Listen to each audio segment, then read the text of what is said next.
What's going on, y'all? Bud Elliott here. A little solo Nolecast for a National Signing Day. National Signing Day. I don't want to use the old wrestling. Hey, it's still real to me, damn it thing. But I do miss when it was a really big deal, and now it's simply not a huge deal. By the way, if you're a YouTube viewer, obviously thank you. Secondly, no camera today. I'm rearranging my office, and yeah, just kind of off-season housekeeping stuff. So it's going to be an audio-only episode, not something we need to have a lot of graphics for anyway. So, but yeah, happy National Signing Day. A pretty quiet signing day for the Noles, as anticipated. FSU is going to finish, I believe, 12th in the 24/7 Sports composite ratings, 14th if you use 247's rating. So ultimately, not a huge difference there. 23 commitments, 16 4 stars, 0 5 stars, and 7 3 stars. So a good effort. The best class that Mike Norvell and company have signed to date. I think things are improving in terms of recruiting high school. And we've already talked about a lot of the class. We talked about it on the early signing period day. But getting the quarterback, Luke, is a huge deal because you want to keep stacking that position with guys who have elite upside because quarterback truly is the position that can change fortunes for you. You saw it this year when you had Jordan Travis, a guy who's probably going to be a draftable quarterback, and I think almost certainly would have been had he not gotten hurt. We'll have to see what the NFL says, about that post injury, but still somebody who if I had to guess, I think he would be drafted. So having a really special quarterback can, bud, yeah, of course it's going to change your team. Getting elite length at the corner position as well on defense with Lester and Howard and Kai Bates is huge. I'm a huge Cam Davis fan. I really big fan of his.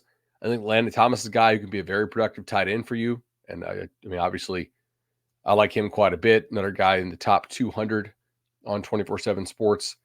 And I think he did a pretty good job, in sort of some of the down ballot guys. Like, can Ty Hilton or maybe a Jaden Todd, can one of those guys emerge and be a really useful offensive lineman for you? Can Elijah Moore maybe play even above his rating? I think potentially if he takes care of everything he needs to take care of. Can D.D. Holmes, can he be an impact pass rusher? Can Denos White be a guy who can be a good plugger for you? So I see the fits. I see the intent of what they're trying to do. You could sit here and tell me like, hey, compare this class to to Georgia's class. Do you think you're gaining on them? I don't know, but again, you're improving basically every single year, either off the field or on the field, or in some cases both under Mike Norvell, and I think he's just doing an excellent job with the program. I should probably thank some sponsors today. We'll start with Tarpon Cellars, awesome winery. Got to check it out in Cali. Check out their wines. You can get some in Florida. If you're out there, hit them up. Really great job they do. I believe Graham has taken a much deserved vacation today, so I'll hit him up later. And a couple of these topics I want to start off the top are topics I want to do sort of a show with him. But for this, I thought it was a fun one. So we're going to take a question from our Patreon today, patreon.com/Nolecast, and go over it and kind of discuss it. But there are a few items that I wanted to hit up today. So apologies. Go take this coach back. All right. So Tennessee, the Tennessee lawsuit, Tennessee getting their TRO rejected, request for one, excuse me. And we'll see what happens with that case.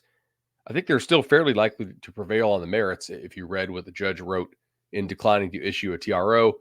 More on that next week. The Big Ten SEC forming an advisory group. That's a really big deal. We may be speeding to the end of the current governance structure and organizational structure of college football as we know it. But probably talk to Graham more about that one. Matt Baker of the Tampa Bay Times had an excellent rundown on all of the private equity research that Florida State has done and just how far down the road they are with looking into that. So check it out from Matt Baker. I think that's another one if you want to look into. And So that I want to say for Graham for a show. Returning production that Bill Connolly put out. Unsurprising, FSU is about 86th in returning production. When you lose as much as they did off that excellent 2023 team, unless you go out and you get a lot of proven guys in the transfer portal, you're going to have a ton of returning production questions, and they do certainly, right? So, um, but yet returning production is a really important measure. It is a fairly predictive measure in most cases, but it's not a guarantee. And what Florida State did this year with the portal is different than what they have done in past years because they went for guys who presumably have more upside in many cases, but lesser production. And I think that is sort of a reflection on how the roster is improving year over year. And what do I mean by that? Well, think about this. It's really hard to get guys who are super, super talented and super proven in the transfer portal. So in many cases, you have to sort of make a decision. Do I want to get a lesser talented guy who is very proven as a decent player, or do I want to kind of do more of the moonshot thing and go for a guy who I think has real next level ability? Even if he wasn't good enough to start at Alabama in his first couple of years, which a lot of guys are not, there's really no shame in that. Okay. And that's what Florida State did. I think the fact that they are going, for a higher level of ceiling suggests that it is harder to crack this starting lineup now in Tallahassee than it was 2 or 3 years ago. That's fairly obvious, I think, if you take a look at it, but it's not something we should lose sight of. So, yeah, they're not going to be as high in returning production. Very few super elite teams are high in returning production because they send a lot of guys off to the NFL and they count on their guys internally in their program, to step up. All right. But anyway, that's from Bill Connolly with the returning production piece. The question I wanted to take today from our Patreon reader, John, is that, hey, would you rank the staffs in the state of Florida on scouting, coaching, recruiting, and program development? And I'm just going to use the big three. I know UCF's in a quote unquote power league now, but I don't really like, they've been in the power league for 1 year. So let's pump the brakes on that slightly. And I will. First, I want to tell you about Chad at Legendary Home Loans. Does an awesome job. 844 FSU Loan is the number to call. 844 FSU Loan. I've used Legendary twice for my home loan needs. Probably will do a third at some point, maybe on some investment property. We will see. But 844 FSU Loan, 500 Nolecast listeners have done so. And that's a big deal because they trust us and they trust Legendary. So 844 FSU Loan, link also in the show notes. All right, so rank the staffs in the state of Florida on scouting, coaching, recruiting, and program development. I think I can make an attempt at this. I won't guarantee that it will be perfect. Probably, far from it. But let's try. Yeah. Okay, so scouting first.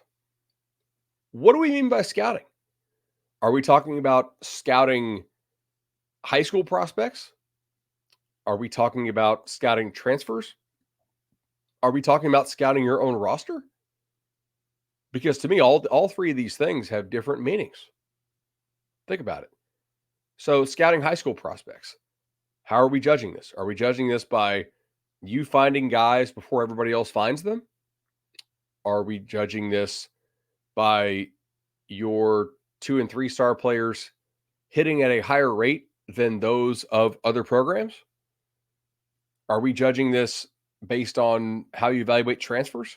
Some people would tell you like there's not a lot of magic in scouting transfers. You just like they're fairly known commodities. It's all about just going to get them and show them. But I don't necessarily agree with that because I do think that there is a process in scouting transfers, both in terms of prioritizing and organizing your board as to who you want when it comes time to go out there when the transfer portal opens, to be able to know, and of course not tamper with them, but to know, okay, who could be available, who do we like? If they come open, we want to be on them. So speed, because of quality scouting, That matters there quite a bit. And then scouting your own roster, making sure that you're not throwing the baby out with the bathwater is a real important part of college coaching, especially in the transfer era. You need to understand who on your roster you prioritize and who on your roster you can let go. And I think that matters honestly quite a bit. So uh, this is a hard question. And I will point out throughout all of this, I don't think that I like doing an ordinal style rank here unless I feel really, really good. Um, so just looking at this, I think the best at high school scouting, I think it's Florida by a pretty good margin. I think the Gators have done I just think their evaluation side in terms of finding guys early and getting on them early who later blow up and then the rest of the country wants those guys has been better than Miami and FSU by an amount where I would say their high school scouting is really good. They have an army of people. It's a very Saban style model, and I think they do that very well. That's not to say that FSU and Miami have not had guys who they were on early who later blew up. Florida State notably had Luke Kromenhoek, right? Pretty good example there. Got on him before he even started a high school game, and then all of a sudden, he blew up.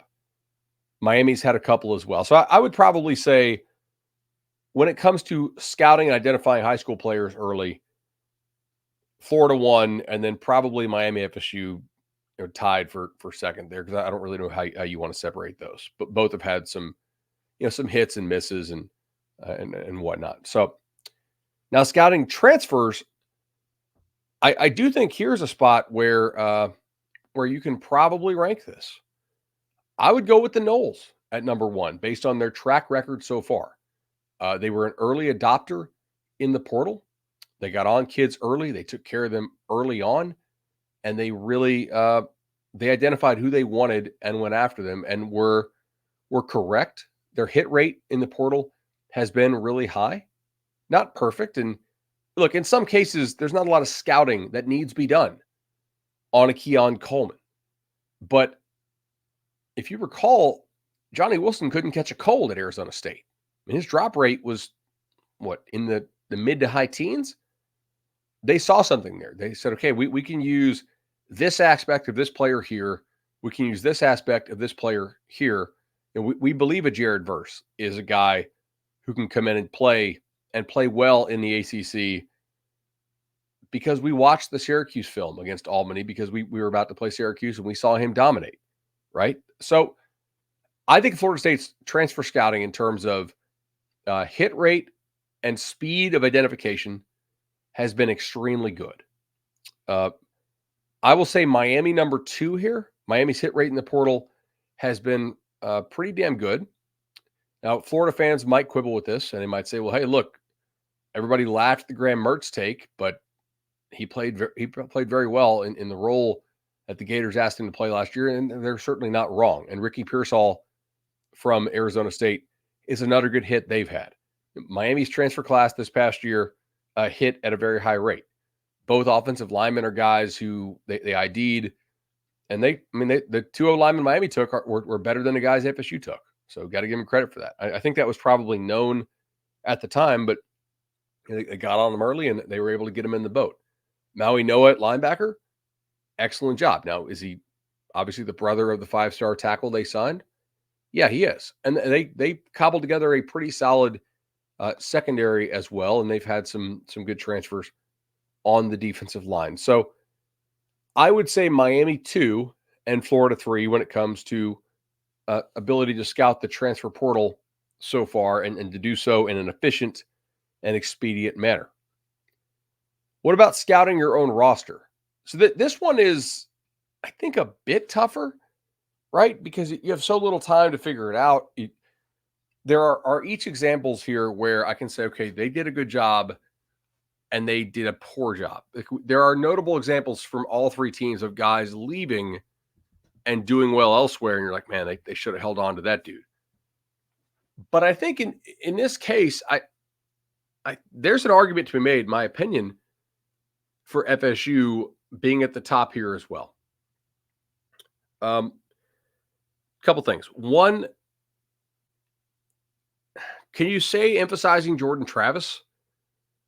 I don't know. Maybe, but maybe not. So the maybe yes is the fact that they stuck with him and they poured a lot into his development. But the maybe not is that the fact that they took Mackenzie Milton and were intent on starting Mackenzie Milton over Jordan Travis. So I guess you got to, I don't know. You tell me what you would do with that one. They certainly didn't want Jordan to transfer, but at the same time, they did take somebody to start over him to start that 2021 season. So, um, yeah, just something to consider there. Now, Miami's had a couple of notable kids leave and play very well elsewhere, and I don't think they were guys who were necessarily program problems, but just not guys who Mario Cristobal originally recruited, and so has Florida. But Florida also has guys who they kept internally who played well, and Miami has also done that. You know, Cam Kitchens and Leonard Taylor and James Williams and guys like that were not they were not guys who Cristobal and them recruited. But at the same time, it's not like those dudes were guys who you would cast off and then go play well elsewhere. So I really shouldn't give them credit for that. I don't know. The third category there is very difficult.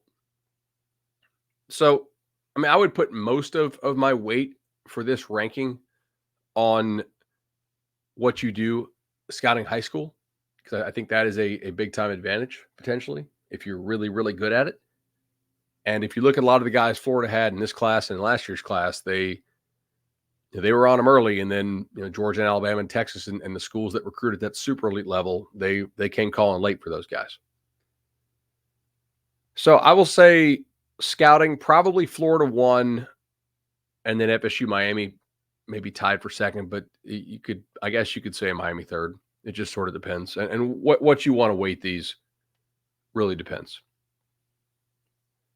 Up next is, I guess it's technically coaching, but I think we need to swap the order of these because scouting and coaching scouting and recruiting kind of play similarly. Now let's keep the order the same. But before we do, I want to tell you about Congruity HR Solutions. Matt Lewis does such a great job with that business. I believe we have 10 Nolecast adjacent businesses or listeners whose businesses use Congruity in some form or fashion. Congruity HR does an awesome job. Contact info, of course, in the show notes, whether that's payroll, personnel, organizational management. They do it all. Optimize your business with Congruity. Matt Lewis, a proud Nole supporter of the show, supporter of the program, and we really appreciate the continued support from Congruity. So, from the standpoint of coaching, and I'm going to say, I'm going to put things like in-game coaching and player development in this category, because the other two categories are recruiting and then program development, which is more like running a program, hiring guys, that type of thing, right? So I will say from the coaching category, I think there's a clear one here, and that's Florida State. I think Florida State is a better coach football team consistently than Miami is or than Florida is. And I think the advantage shows up. Is it a win a year? I don't know if it's a full win a year, but I do think it's a meaningful thing. That's not that FSU never makes mistakes coaching. That's not that FSU has nothing but rock star coaches. But Florida State, being a well-coached, high-floor football operation, is a fairly bankable idea. Go back to the episode I did when Norvell got extended before the 2022 season. And I said, look, we don't know about the ceiling. We'll see if he can get the high school recruiting where the truly elite players mostly come from, if he can kick that into gear. And we'll see if he will. Like this year is certainly better than the prior year, but I mean, they're definitely not I don't know, like they're definitely not on that Georgia level yet, but we will see. And part of that too, I think, is conference related. Now, you just don't see them do as much dumb stuff on the field as you see Miami and Florida do. We agree they're one, right? I would think. You have a head coach who's a guy who's very well known for scheme as a play caller. Billy Napier, I guess, is technically a play caller and an offensive dude, but I don't think he's known for his scheme like Norvell is. It's not like his Louisiana offenses were amazing. Norvell scored a heck of a lot of points at Memphis. FSU scores a lot of points. They're a legitimately good offensive operation, and defensively, I think they're a fairly well coached defense. Like, is it amazing? Could you tell me that, hey, if you stuck them in another league, they wouldn't be as good? I guess in theory, on a week to week basis, they could face a greater grind of opposing quarterbacks, but it's still a damn good defense, and they seem to understand like what fits and what doesn't, and they have a common goal that they're working towards, which is fair. All right, so who's 2 in coaching, and how big is the gap? This one for me, I I think it's Miami. Now, you can tell me that Miami botched the Georgia Tech game, and you would be correct. They did botch the Georgia Tech game. That was pretty bad. Um, and you could tell me that Cristobal teams oftentimes are not very well coached. That's fair. But for Napier and company to have his staff as large as they have, and to well into the season be leading the nation in EPA lost to short yardage penalties and special teams penalties is quite frankly ridiculous. I mean, that's they had a game changer coordinator, and they are not only not winning games on the margins in the little critical factors areas, but they're actively losing games in those areas. So I'm going to put Miami number 2 and Florida number 3. I also think that Miami, I don't know if Shannon Dawson's a good coach or not. I don't really have a strong opinion either way. I know Lance Guidry is an elite level defensive coordinator. I just think he's, one of the best defensive coordinators in college football. So, from that standpoint, I think it's FSU 1, Miami 2, Florida 3. Is player development a good enough barometer to change my, or is that meaningfully different enough to change my mind? I don't really think so. It's probably too early to tell in each of their stops. Again, Florida does a nice job of identifying talent. Napier did a nice job of that at Louisiana as well. But do any of these teams develop their players better than other teams do in the state? Again, to go back to what I said at the start, I don't really want to put a stamp on this that says yes or no overall, because, well, I don't feel super strongly about this. Florida State has done a really nice job developing some of their multi-year transfers. Absolutely. You could also tell me that their hit rate on some of the high school guys they brought in has been somewhat poor, which I would agree with that as well. Although I think part of it is, I don't know, some of these guys who were celebrated early. I think if you listen to our shows, you'd be like, yeah, I don't agree with some of the rankings by the other services on these guys, meaning that I thought they were overranked. And just, we'll see if they're really, truly this position, or do they have to slide inside, or we sure that guy's really a 5-star, like he hasn't played like a 5-star ever type thing. So I'm going to say player development, let's call it incomplete or a wash, but coaching in terms of game coaching, scheming, making sure guys have good fundamentals, making sure they understand the game, which part of that does play into player development for sure. I think it's FSU 1, Miami 2, and the Gators 3. All right, let's talk Charlie Park Rooftop Restaurant. Charlie Park, awesome place to hit it up. Brunch, graduation, little business meeting, nice place to go for a cocktail. Matt Thompson of the For the Table Restaurant Group does a tremendous job with that, as well as Madison Social, Township, everything in their brand. I feel like I cannot go to Tallahassee without visiting at least one For the Table property, but dude, Charlie Park is a really cool spot to hit up, and we really appreciate them supporting the show. It's awesome. I know Graham goes there quite a bit when he's taking business meetings, and yeah, we love that they are supporters of the Nolecast. So let's talk recruiting. This one I think is, and this is just in terms of player acquisition. Okay, how good are you not at identifying, but at actually going out and acquiring the players? This one I would say Miami 1, Florida 2, FSU 3.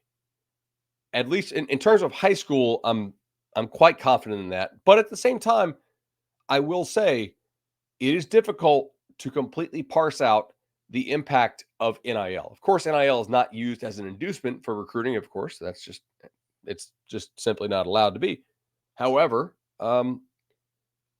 the reputation of your NIL matters quite a bit, and it is not reasonable to ignore what happened with the Gators and the Jaden Rashada situation and how that impacted their recruiting this year. Recruits knew about that. I think that they, in some cases, looked at Florida with a bit of a skeptical eye, and I think that impacted them some. But in terms of operational philosophy, which is top down, like does the head coach eat, breathe, sleep recruiting?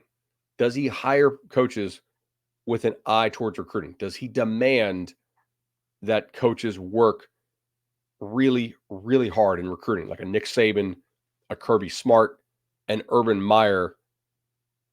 I think Cristobal is the highest in that mode and operates his program from that standpoint. I think Napier next, and I think Norvell third. We could talk about trade offs here too, because some of the guys who are really, really good at coaching probably don't want to work those level of hours that some of the other staffs do. But ultimately, yeah, I think that's really kind of where we are. Now, if we include transfers in this, again, it's hard to parse out some of the details that I just explained. I think you could probably say Miami clearly number one still, but maybe Florida and FSU tied. In terms of salesmanship, I don't know. FSU finished 12th this year in high school. Florida finished 14th. FSU's got a better transfer class than the Gators do by far, and FSU is really good at recruiting transfers. Miami is pretty damn good at it. I think the Gators are lacking in that area. Of course, you also have to basically have a control variable here that you need to kind of take out, which is what have you shown on the field so far? What kind of product are you selling? So the Gators are selling SEC, which helps, but they're not selling any sort of track record of success either during this current staff's time in Gainesville or even really in Gainesville at all during the memorable lifetime of current recruits. I mean, they were born, current recruits were born in what, 05? They were 1 year old when Florida won in 06. They were 3 when the Gators won in 08. Florida hasn't done a damn thing since, basically, in terms of winning the SEC or playing for a national title. So yeah, I think it's important to be able to parse that out. And FSU has like the most recent success on the field to sell, followed by actually probably Florida and Miami third. But again, recruiting is sales, and Miami is by far the best at recruiting in terms of recruiting elite level prospects, putting all the effort in that you need to put in, absolutely grinding that level of just being relentless with it. Miami won. I guess FSU and Florida tied, but you can make an argument either way. And then program development, I think, is another one here that is interesting to look at. So really all three coaches have a pretty good level of success at their prior stops. Norvell at Memphis, Cristobal at Oregon, and Napier at Louisiana. If you look at what they've done so far at their current stops, it's less for all of them, but Norvell, in terms of like winning percentage and whatnot, has done the best. I think that FSU's program right now feels more stable because of how it's run than the other two do. Miami, I think, is a lot closer to FSU than it is to Florida because of the people supporting that program and because it's not always clean, but that Cristobal is likely to produce a winning product due to the level of recruiting and player development. So I'm going to say FSU number one here in this category because everybody seems to understand what their role is. They pull in the same direction. They have a real track record of success over the last 2 years, winning 10 and in 13 ball games and being royally screwed out of the playoff.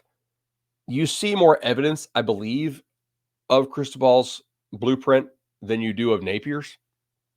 Cristobal at least has, made a New Year's Six game and won a major conference at Oregon. Now, can he do so at Miami? There are different distractions at Miami. There are different things you have to handle. There are different people pulling you in different directions. So I don't know if it's 100% that he can. But Norvell has not had constant coaching hire turnover, with the exception of guys, for the most part, leaving for promotions. I think Woodson would be the example of a guy who left elsewhere. Now, if you want to tell me there are certain guys on this staff who are problems because nobody really wants them to promote them away, I agree with you on that, actually. I think that's fair, and that's worth looking at. Coaching stability is a good thing usually, but there's sort of an optimal level of coaching stability and turnover. And the optimal level of coaching turnover isn't 100% every year, which Miami's had a boatload of coaching turnover, but it's also not zero. It's sort of maybe, I don't know, 10 or 20%, to where you want to have good coaches get hired away for better roles. And yeah, we'll see how this plays out over the next few years, right? I know there were some reports that Adam Fuller was considered for the BC job. I never heard that from some agents I talked to, but again, I can't deny any report like that. And some people hit us up about that. I mean, I think he would have been a good fit.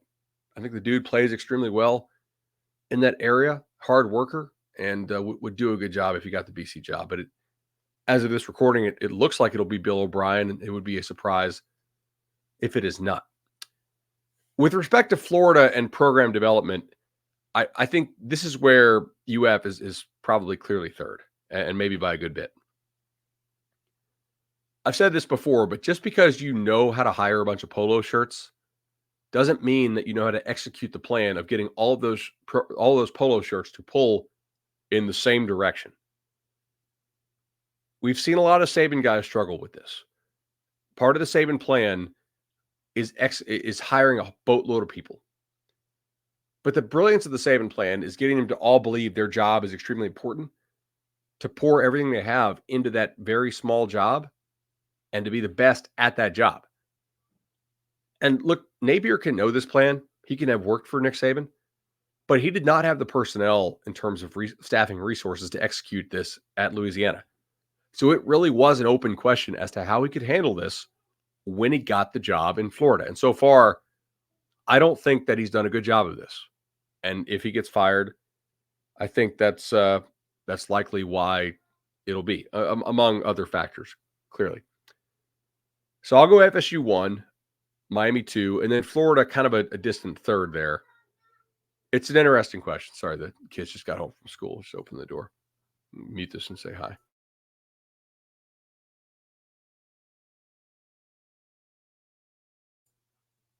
All right, great. So everything here has to be balanced out. I think FSU is by far the highest floor program of the three right now. In terms of ceiling, we can debate that. I think that's largely based on how you recruit high school and if you can hit on a stud quarterback. You could tell me Miami and Florida recruit high school better than FSU does, which is fair.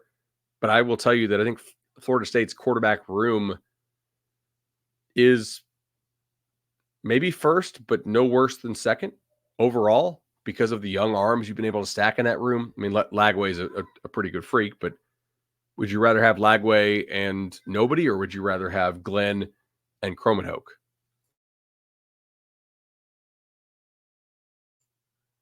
So that'll be interesting to track going forward. I thought this was a fun question. I might do this a little more. Just take one of our Patreon questions and turn it into something that's maybe 30, 40-minute episode, what have you. Appreciate it. Drop some more in there. We have one, which is really nerdy, but it was asking us. I kind of like it, but I don't know if I want to do a whole full episode on it. It's like, why does everybody have to go to collective bargaining? Why not just have open contracts for everybody with buyouts like we do coaches? It's a fair question. I'm gonna have to think on that more. It's a little more chaos though when you're dealing with 85 guys under contract than you are a 10-man staff. So hope everybody has a great week. We'll probably try to do another one of these on maybe Friday for the weekend. And yeah, um, wish signing day was like it used to be, but it's not. FSU signs its best class that it has under Mike Norvell, and we'll see if they can improve on that and jump into the top 10 next year. I'll see y'all.